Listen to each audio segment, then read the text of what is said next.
Hello everyone and welcome back to my channel. In today's video, I'm going to share with you 10 essential sewing tools that you might want to add to your sewing kit. So I have 10 things that I'll show you that has taken my sewing projects from looking so homemade to a little bit more professional that I want to share with you.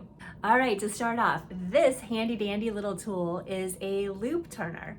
Probably has some other uses too, but I love to use it for sewing loops. So if you're making shoulder straps or spaghetti straps and you sew them right side to right side and you need to flip it inside out, this is a great tool to help you out. So this has a small hook on one end. I'm gonna hold it up to the back of a book so that you can see that a little bit better. But this little hook helps you turn your loops. And then on the other side, there's a ring that you can hold on to and pull your fabric through. So let me show you what I mean. So once the loop turner is inserted into the middle of the strap, I'm gonna take that little hook and I'm gonna put it on the side of the strap. So once you start feeling the top of the fabric, the top of your strap, start pulling to the inside. It's pretty easy. You can just pull from the handle over on this side and then just start pushing it down like so, and it will turn it right side out. So the number 2 tool that I'm going to show you are these magnetic seam guides. So they've got a silicone base on the bottom. There's a magnet on here that'll go onto the seam guide of your sewing machine, and I'll show that in a sec. So I bought a 3-pack of these from Amazon. So they come in 3 different colors. I don't need 3, I might give some away, but they were only, I think, less than $5 for this set of 3. So let me show you how it works. All right, so on your sewing machine, you may or may not have the seam guide ruler that's down here on the needle plate. So this is already showing me, like, right here is a 5/8 seam. So mine has the sewing guide on here. My machine is a Brother and it has that, but I know some machines don't have it. So the magnetic seam guide is going to go right on where your seam allowance is. So if I'm working with something with a 5/8 seam allowance, I can just stick that right on there. Then if you're going to get ready to sew fabric, so for example, here's a couple pieces right here. I'm gonna lower my presser foot and align the edge of my fabric right up to the magnetic seam guide. And it would help if I would pick the stitch and then go ahead and sew my stitch, so forth. So on this seam guide, there are a couple extra features too. So this side right here will allow for you to have thicker fabrics go underneath it. So that's pretty handy if you're sewing with corduroy or thicker denim or plush material. There's also a curved side. So if you're sewing something on the curve, that's supposed to allow you to help with that. So these are pretty handy to have around and not too expensive either. Moving on to number 3, let's talk about where do you put your pens when you're sewing. So these 2 gadgets are very helpful in keeping your pens organized when you're sewing. So this is a wrist pen cushion, and it had a little elastic on there. I had to take it in a bit because it was a bit small, but you can buy these anywhere. This one's really cute with some flowers on it. I got it as a present, so I don't know where it came from. But if you're sewing your seams and you're pulling out your pens with your right hand, then you can easily just stick that into your left hand. Not your left, don't stick this in your hand, but you can stick this into your wrist pen cushion and then continue sewing and keep pulling out your pens, stick them in your wrist cushion, and then you've got them all organized, especially if you don't have your pen holder right near you when you're sewing. So this one is a magnetic wrist pen holder. So I like this one too. It just pops around your wrist like so, and there's the magnet on there. So when you're pulling out your pens from sewing, then you can just put it on the magnet and collect them all that way.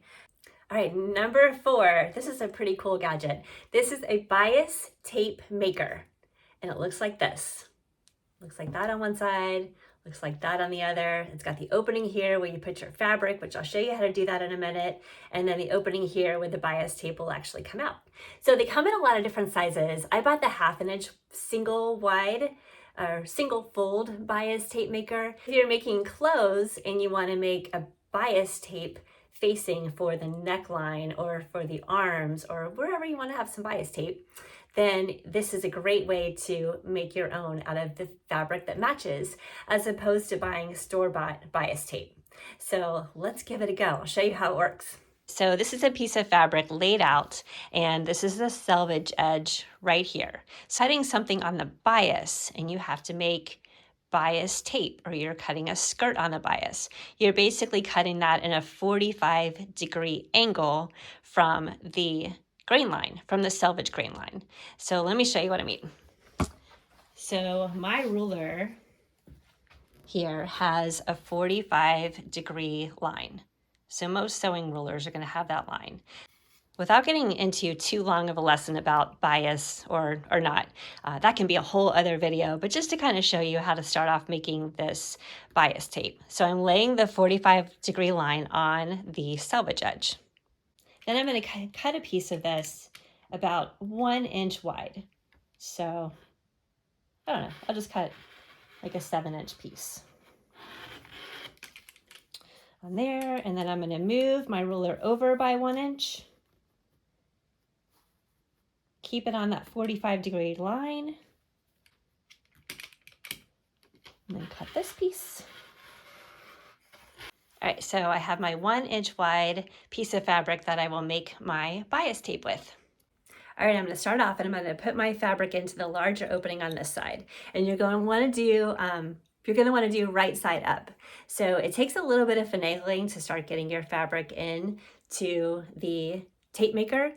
So once you start putting some of the fabric inside the tool, then I'm going to take this end and go into the insert in the middle, right in there, and see if I can pull the fabric to start coming through a little bit better. And then at one point, you'll have a corner of your fabric coming out the other end, and you can start pulling on that, and it's going to start folding it for you. Before you start pressing, what you'll want to do is just take a stick pin and stick it into the end of this fabric piece that's coming out. And that's just going to secure that in place. And I am just sticking it right into my wool pad. If it's easier for you to tape it down onto whatever you're ironing on, that's fine too. It doesn't matter, but you're going to want to secure that down because essentially you're just going to pull this back and be pressing as it goes. Your bias tape should look something like this when it's all done. Okay, you guys, I am so sorry, but we have to talk about ironing tools for just a few minutes. So items 5 through 8 have to do with ironing. And I know it's probably the least fun part of sewing, but if you're not ironing your seams as you are sewing and going along, your things that you make, they're not gonna look professional. I don't care how great of a seamstress you are working your sewing machines, if you're not ironing it, never mind, it's not gonna look good at all. All right, the first thing I wanna talk about for a few minutes is ironing sensitive fabrics. So this morning I was ironing a dress and it was 100% polyester dress. And I put the iron on one part of the dress that I wanted to iron and I burned the fabric. So note to self, polyester and the iron, they don't really get along. So neither does something like a liner. This is a polyester liner piece that I have. It's kind of cool. I got this from Mood and it's iridescent. It's kind of neat. Something like a georgette, something like a mesh or sheer fabric or bridal fabric or wedding fabric. Be very, very careful. They do make these ironing cloths that you can put over your fabric and then iron on that, and that will help prevent your fabric from burning. But I'll tell you what works best for me. And I actually just bought cheap kitchen bar mops. That's exactly what they're called. They're just called a bar mop. So it's a towel, it's pretty thin. I got these at Walmart. They came in a set of 3 or 4, and I lay that over my fabric and then press on that over the fabric that might have a tendency to burn or burn a hole in it. It works. So like my piece of fabric is now ironed, just putting that towel over it. Other thing I wanted to tell you really quick is you're gonna have to clean your iron. So look at this. This was probably from the dress earlier today. Rowenta has an iron cleaner. So look at your iron and what brand it is, and you can do some research to make sure you know what kind of iron cleaner you will need to use. But all I do with this is I just put a little dab of the Rowenta iron cleaner on that cloth. And then I just keep my iron at the hottest setting and rub the iron down over the cloth. Wish I could show you. This is kind of a bad angle, but Yeah, just rub the iron over that cloth and over that cleaner. And you can double check it. In this case, it didn't get it all. So I'm just gonna pick up the cloth and rub it. But that grossness came right off and looks great. We gotta talk about starches for a second. There are two types of starches that I like. One of them is, this is called Mary Ellen's Best Press. This is in a lavender scent. It's a light scent, it's not overbearing at all. But they make a couple other scents and I'll list them below in the description. And they make an unscented one, but it's really, really good. And you just spray it lightly on your fabric. Smells nice, but the scent does not last if you're sensitive to those. And then press over that. So it's a light starch. The other one that I just bought that I do like, I haven't used it very much, but it's by the Magic brand and it's a quilting and crafting steamer boost. This is unscented, but it's just a lighter starch than the Mary Ellen's Best Press is. So depending on what you need. Can't believe I'm making a video about ironing. Seriously? How boring is that? But we're trying to make it fun. So both of those starches, check them out. I will leave them in the link below. And then the other thing I wanted to show you, and I've showed this before, is using a clapper. So this is a clapper by Angela Wolf, and I'll leave that in the description if you want to check it out. It's solid wood. So when you're ironing your seams after you've sewn them, use the clapper on that because the clapper is going to just absorb the heat and help all those threads in your seams just mold together and just look just amazing when it's all done. So there's a couple different sizes in this. This is the bigger one and then there's a smaller one too. But check them out. Check out a clapper. I think it's a great tool just to have on hand. Okay, that's it with the ironing. Okay, number 9, I had a request to share what kind of scissors that I like to use. So investing in a good pair of fabric scissors is pretty important, and you want to make sure that those scissors you're buying for fabric are designated for fabric, not for paper, not for food, not for wrapping paper. Lock them up. Don't let anyone use them. There are 2 brands that I really, really like, and one is Kai, and Kai scissors are they're just beautiful and they cut fabric just so nice and smooth that I highly recommend them. This is not sponsored, I really like them. So I have them in a few different sizes. These happen to be in pink because why not? And I'll link these below. You can buy them on Amazon and you can buy them on the Kai website as well, so you can check around for prices. The other brand that I'm just in love with, these scissors are 8-inch dress shears from French European, and I'll link these below. So these are an investment pair for sure. These cut like butter. I am not kidding you, you guys. These cut fabric so nice and smooth. They're just unbelievable. Like half the time I don't even want to use them because I don't want to wear them down. But so I'll link those below where you can check them out. Okay guys, the last little thing I want to show you, and I've shown this to you before, but I think it's worth noting, is my lighted seam ripper.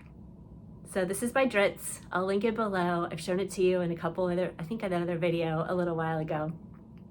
But it has a little LED light in there and then the seam ripper part right here. So very handy if you're seam ripping something that's dark, or maybe the thread is the same color as the fabric and you just want to be able to see where you're pulling your seams out.